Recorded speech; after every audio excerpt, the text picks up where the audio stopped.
Hey guys, so here is a problem. We're going to go over it again later, but I just right now want to go over what happens here.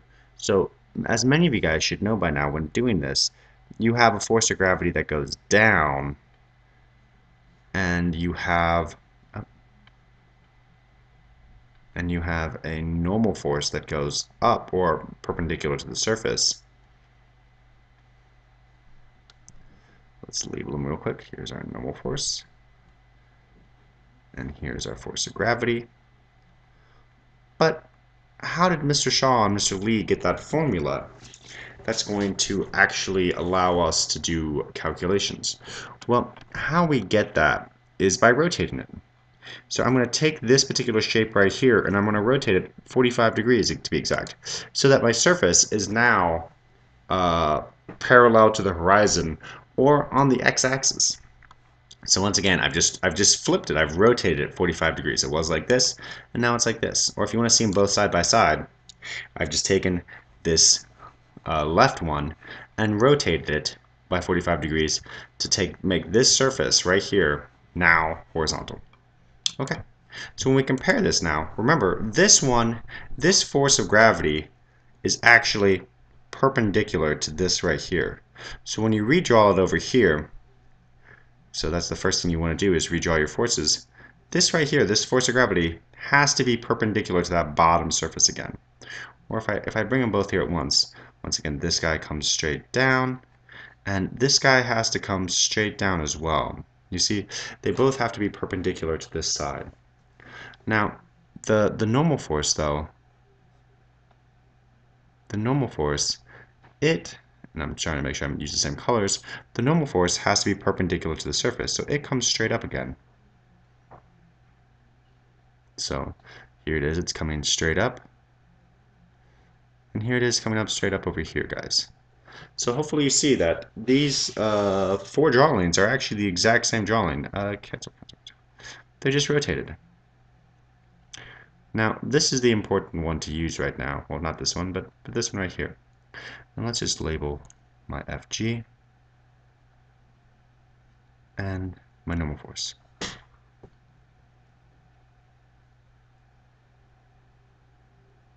Now, the big thing that we do here, guys, and hopefully you remember this from class, is we're actually going to take this FG, because obviously this block is not going to go into here.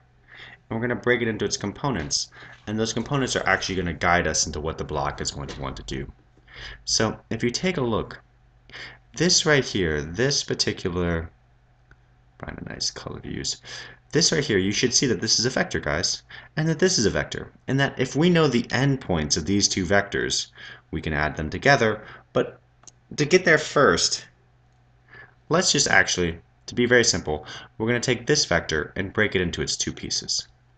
Now, one thing I want to stress real quick, guys, is that if you look at this line, I'm going to draw a second line, and we're going to compare it to the surface, that this line I've just drawn right now, it's parallel to my surface that the block sits on. See, here's the surface the block sits on, and here's this parallel line, okay? Now here is an angle. That may not look like an angle, but it's the angle that starts there at our 0, goes 90, 180, past 270, and on to wherever this is. So where might that be? Well, one thing to realize is that through trigonometry we can kind of extend this triangle. I'm going to go like right here, and I'm going to go, I don't want to go right there, but let's say we go right here. And this particular triangle that I've just drawn, that also, this angle between these two lines that I've extended is 45 degrees as well. You see that these are parallel right here? And in fact, these lines are parallel, they overlap. So this is 45 degrees here as well. So if this is 45 degrees, and this is perpendicular, it's 90, then this right here also has to be 45 degrees. Now you may say, well, is that my angle? It's not, guys. Remember, your angle starts here, 0, 90, 180, 270, and then plus some more. In fact, it would go all the way to 360, but it stops 45 degrees short of 360.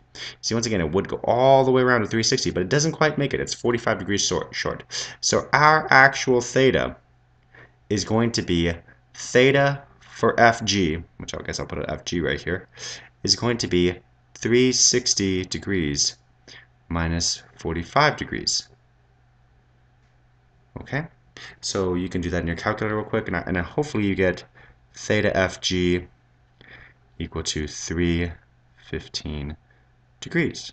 Okay, so the next thing we're going to do is we're going to find the x and y components. Now you should remember, hopefully, that your x and y components, you can use Mr. Lee's notation, x equals h cos theta, or you can use the y equals h sine theta, or you can use what the book and Mr. Shaw tend to use a little bit more, the ax equals a cos theta, and ay equals a sine theta. Either one is fine. I'm going to erase them all in a second because they're taking up a lot of our space. I'm just going to use one of these down here. Define my x. So defined f g x. That is going to equal fg cos theta fg, and it's going to be fg y equals fg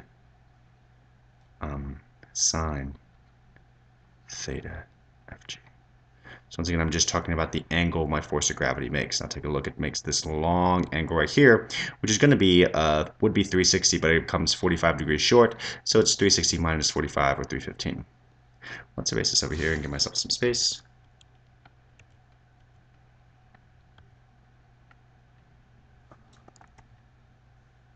Nice, excellent. So here we go. Here is the big eureka moment to realize, guys. So you see theta fg. And let's say that we have this one right here, and let's just call this angle right here, the 45 degrees, let's just call that theta. Now something we're going to realize is this. When I find this value right here, fgx, and what fgx is going to look like is this. I'm going to erase this bar real quick. fgx is going to look like this.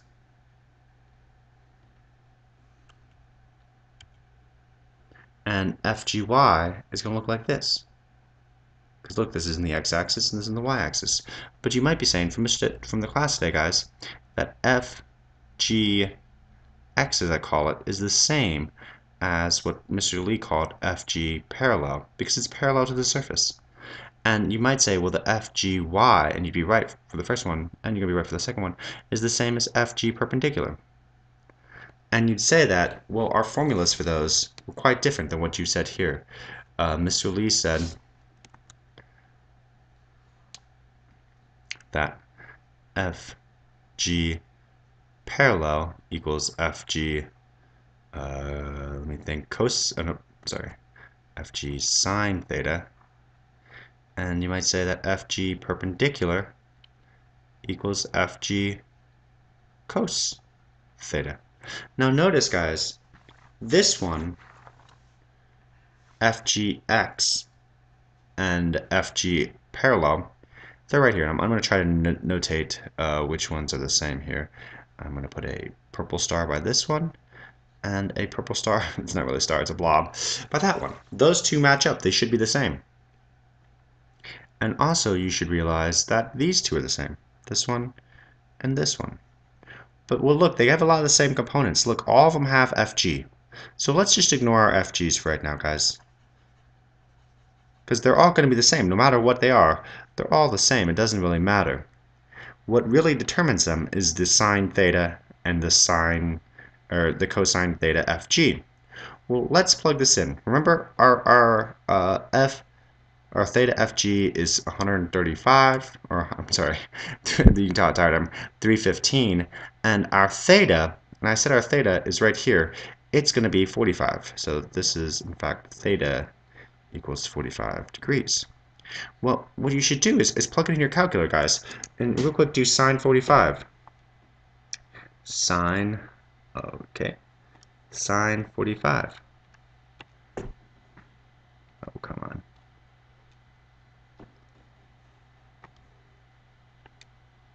It should give you 0.851. sine 45, this value right here, when you plug it into your calculator, should get you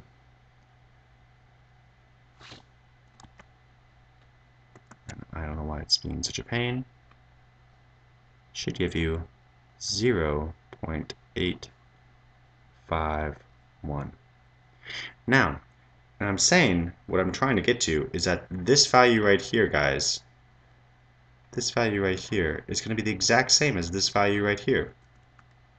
So I'm going to plug in cosine 315.